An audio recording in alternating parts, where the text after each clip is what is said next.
New world के मुअज़्ज़िज़ दोस्तों, मैं हूं हसन अली और आप तमाम देखने और सुनने वालों को अस्सलाम वालेकुम। दोस्तों, 19वीं सदी के शुरू में असीरियन आर्कियोलॉजिस्ट एक शहर की खुदाई कर रहे थे। इस शहर की खुदाई के दौरान बहुत बड़ी लाइब्रेरी मिली, जिसको देखकर वो हैरान हो गए। इस लाइब्रेरी को हैशरे बिपल कहा जाता था। इस लाइब्रेरी में 30,000 मिट्टी की तख्तियाँ बरामद हुई, जिससे कदीम कौम सुमेरियन तहजीब का पता चलता है। दोस्तों, कहा जाता है कि ये इंसानी तारीख की सबसे कदीम कौम है। ये कौम कब की थी, कहाँ रहती थी और क्या करती थी, तो इस वीडियो में हम ये जानने की कोशिश करेंगे। तो वीडियो का बाकायदा आगाज़ से पहले चैनल पे नए आने वाले दोस्तों से दरख्वास्त है कि हमारे इस यूट्यूब के मुनफरिद चैनल को सब्सक्राइब कर दें और घंटी का बटन दबाना मत भूलिएगा। जी तो नाज़रीन गिरामी, आइए चलते हैं वीडियो की तरफ। दोस्तों, हज़रत नूह अलैहिस्सलाम की कौम पर जब अज़ाब इलाही नाजिल हुआ तो इसने इस वक्त की मालूम दुनिया को अपनी लपेट में ले लिया। हज़रत नूह अलैहिस्सलाम के सैलाब का वाक़या आज से 500 कबल मसीह का है। सैलाब के दौरान हज़रत नूह अलैहिस्सलाम के बेटे साम, हाम और याफस के ज़रिए दुनिया में मौजूद नस्लों का आगाज़ हुआ। मौजूदा अरब कौमें साम की औलाद में से हैं और सियाह फाम कौमें हज़रत नूह अलैहिस्सलाम के बेटे हाम की औलाद में से हैं, और इसके अलावा दीगर सुर्ख और सफ़ेद कौमें हज़रत नूह अलैहिस्सलाम के बेटे याफस की औलाद में से हैं। सामी नस्ल के लोग दजला फरात की में आबाद हुए। इराक़ के शुमाली इलाके, जिसको मेसोपोटामिया कहा जाता है, यहाँ वो कौम जिससे मेसोपोटामियन के नाम से जाना जाता है 5500 कबल मसीह हज़रत नूह अलैहिस्सलाम के ज़माने से पहले आबाद थी। और दोस्तों, अब तक दरियाफ्त होने वाले खंडरात की वजह से माहिरीन इसे कदीम तरीन तहजीब का नाम दे रहे हैं। इस तहजीब का ओरिजिन प्री हिस्ट्री से जा मिलता है। नाज़रीन गिरामी, तहजीब यानी सिविलाइजेशन का मतलब ये है कि इंसान यहाँ बड़े बड़े घर इमारतों को तमीर करके अपनी बेहतर और आसान ज़िंदगी बसर कर सके और अदब, सियासत और रस्म व रवाज को जन्म दे सके। इंसानी तारीख में मैथ्स का जो इल्म अब तक हम तक पहुँचा वो सुमेरियन, मेसोपोटामियन और बेबीलोन की सूरतों में पहुँचा। बेबीलोन तहजीब की जड़ें भी मुफक्किरीन कहते हैं कि 5500 कबल मसीह पुरानी है और सुमेरियन तहजीब से जा मिलती हैं। सुमेरियन कौन लोग थे और कहां से आकर यहां आबाद हुए, इस सिलसिले में कोई हमायती मालूमात तारीख में मौजूद नहीं। 5500 कबल मसीह कुछ लोग सुमेरियन, इन्होंने एक छोटा सा शहर आबाद किया।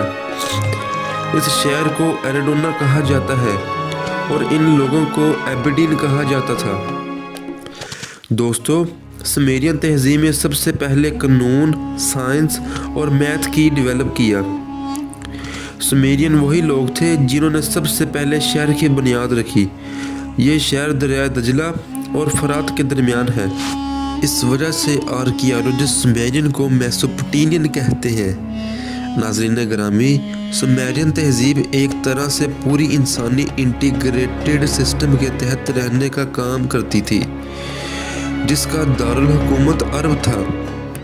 ये वो तहजीब थी जहाँ अरब का सबसे पहला सियासी माशरा कायम हुआ और जहाँ दुनिया का सबसे पहला नक्शा बनाया गया। टाइल की इजाद इसी शहर में हुई। अरक, जिसे अरूक शहर भी कहा जाता है, ये काफ़ी बड़ा शहर में तब्दील हो गया क्योंकि दूर दराज से यहाँ लोग तजारत की हैसियत से आते थे और यहाँ रिहाइश पजीर होते थे। बाज़ लोगों का कहना है कि हज़रत इब्राहिम अलैहिस्सलाम का यही आबाई गांव था। गलगामेश बादशाह था। इसने चारों तरफ से बड़ी बड़ी दीवारें करके दूसरे लोगों के हमले से शहर को महफूज कर लिया। इन दीवारों की लंबाई 6 मील से भी ज़्यादा थी।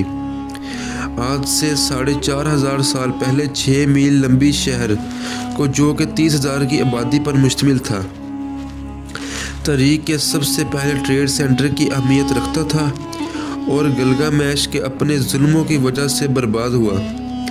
इस शहर को 17वीं सदी में बरतानिया में बर्पा होने वाले सखावती इनकलाबात के तनाजुर जैसा भी समझा जा सकता है। दोस्तों, इस तहजीब का जितना भी इल्म हम तक पहुंचा वो सुमेरियन बेबीलोन तहजीबों की रिटन सूरतों में पहुंचा। इन्होंने जो रियाजी टर्ब की थी वो मिट्टी की गीली तख्तियों पर की जाती थी और बाद में इनको सुखा के महफूज कर लिया जाता था। इस तरह उन्होंने जो उस वक्त के वाक़यात थे इसे भी तख्तियों पर महफूज कर लिया करते थे। यहाँ अक्सर लोग कंफ्यूज होते हैं कि सुमेरियन, बेबीलोनियन और मेसोपोटामियन तहजीब में फ़र्क क्या है। असल में दुनिया की पहली तहजीब सुमेरियन तहजीब ही थी जो 5500 कबल मसीह से शुरू हुई थी और इस तहजीब की बुनियाद अबेरियन लोगों ने रखी थी। तकरीबन 3800 कबल मसीह अखैरियन ने सुमेरियन तहजीब को अपने कब्ज़े में ले लिया और एक नई तहजीब की बुनियाद रखी जिसे बेबीलोनियन तहजीब का नाम दे दिया गया। जी तो नाज़रीन गिरामी, अब हम आपको इनके देवी और देवताओं से भी आपको आगाह करते हैं। कहा जाता है कि इनके 3600 देवी और देवता होते थे जिसकी ये इबादत किया करते थे। इस कौम के देवताओं में से एक अनाव था जिसे जन्नत और आसमान का देवता माना जाता था। इसके अलावा नशीरशक ज़मीन का देवता माना और अनील हवाओं का देवता और इनके मीठे पानी और अकल का देवता माना जाता था। दोस्तों, सुमेरियन कौम का ये मानना है कि इसका असल मकसद ये है कि देवी और देवताओं की इबादत करे। दोस्तों, उनका अकीदा था कि इनके खुदा आपस में लड़ रहे थे तो एंकी ने वो पहला इंसान था जो इस दुनिया में आया। दोस्तों, कदीम तहजीब में किस्से और कहानी की बड़ी अहमियत होती थी और उन्हें लिखने वाले लोगों को ज़हीन और दानश्वर लोग समझा जाता था और वक्त गुजरने के साथ साथ इन कहानियों को अपना अकीदा मानना शुरू कर दिया। और अगर इन कहानियों का जायज़ा लिया जाए तो उनमें बहुत सी चीज़ें एक दूसरे से मिलती हैं, जैसा कि कदीम मिस्र, ईरान, हिंदुस्तान और साउथ अमेरिका वगैरह। हमें अल्लाह का शुक्र अदा करना चाहिए कि हमें एक बेहतरीन दीन इस्लाम से नवाजा। जी तो दोस्तों, ये थी हमारी आज की वीडियो। अगली वीडियो तक आने के लिए अपने और अपने प्यारों का ख्याल रखिएगा और अपने मेज़बानों को दे इजाज़त। अल्लाह निगहबान।